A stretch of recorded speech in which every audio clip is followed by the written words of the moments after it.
Bonjour à tous, bienvenue sur Citrouille et Citron.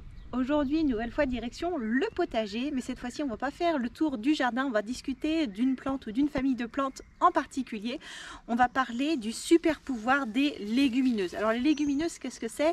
C'est la famille des plantes qui va regrouper tout ce qui va être pois divers et variés, donc petits pois, pois chiches, les haricots de toutes les couleurs, de toutes les tailles, les fèves et compagnie. Les légumineuses, elles ont un pouvoir très particulier qui peut peut-être changer le monde. Alors non, elles vont pas aller sur la lune, elles montent pas au plafond, elles n'ont pas de rayons laser, tout ça, non, non. Elles ont ce qu'on appelle, c'est des nodosités au bout des racines. Donc si vous arrachez un pied de petits pois ou de haricots par exemple, vous allez peut-être voir ces petits paquets blancs au niveau des racines. Ça, c'est ce qui renferme leur super pouvoir. Les nodosités, en fait, c'est des réservoirs de bactéries. Donc, c'est une symbiose qui se met en place entre les bactéries qui vivent dans ces nodosités et la plante, la légumineuse à proprement parler. Les bactéries qui vivent dans ces nodosités-là, qu'est-ce qu'elles font? Elles vont fixer l'azote de l'atmosphère que la plante ne sait pas valoriser en tant que telle. Les bactéries, donc, elles vont fixer cet azote et elles vont le rendre disponible finalement pour la plante. Donc, les bactéries vont servir à nourrir la plante avec une molécule qu'elle n'a pas la particularité de fixer de façon naturelle en tant que telle et qui va permettre d'accélérer la croissance de cette plante. L'azote, c'est ce qui va servir à fabriquer les protéines et c'est pour ça que l'autre nom des légumineuses, c'est les protéagineuses. En contrepartie, parce que il s'agit bien d'une symbiose, et pas juste la plante qui se sert sans contrepartie auprès des bactéries, c'est que la plante, elle va faire de la photosynthèse avec ses feuilles. Et cette photosynthèse-là, ça va permettre de fabriquer notamment des molécules carbonées qui vont être mises à disposition également pour les bactéries. Donc, c'est du donnant-donnant. La bactérie va servir à nourrir la plante et la plante va servir à nourrir ses bactéries. Le gros intérêt qu'il y a de ces nodosités-là, c'est qu'en fait, les légumineuses, elles vont pouvoir se développer dans des sols qui peuvent être relativement pauvres en azote. Elles vont quand même se développer grâce à ces bactéries.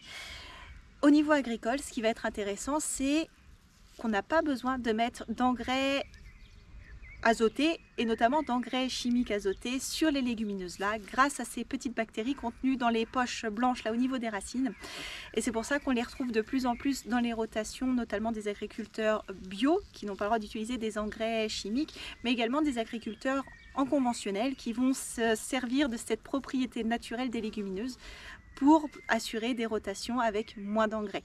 Concrètement, qu'est-ce qui se passe si vous venez mettre de l'engrais azoté sur vos petits pois?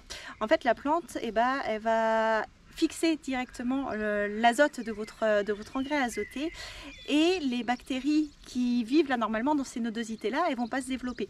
Donc vous allez avoir une plante qui va être plus dépendante à la nutrition, on va dire, que vous allez pouvoir lui donner de façon en apport extérieur, et vous n'allez pas apercevoir les nodosités, elles ne vont pas se mettre en place. Ça veut dire que votre plante, elle sera plus sensible à avoir faim une fois qu'elle aura consommé l'azote que vous aurez apporté. Si vous êtes dans un endroit où les sols sont très compactés, vous allez avoir une terre qui va être très dense. Vous risquez de ne pas voir ces nodosités au niveau des racines de vos petits pois.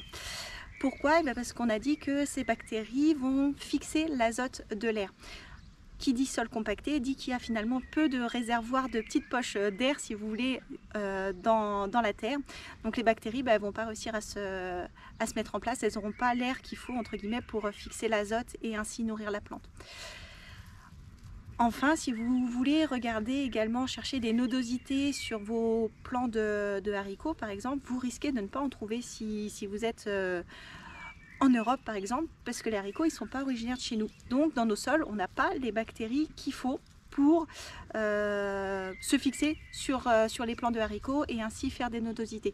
Donc ça va vraiment dépendre du coup finalement de l'endroit dans lequel vous habitez et quelles sont les plantes autochtones disponibles chez vous. Mais quoi qu'il en soit, la grande particularité des légumineuses, ça peut être cette possibilité de fixer l'azote de l'air via les bactéries qu'elles accueillent au niveau de leurs racines.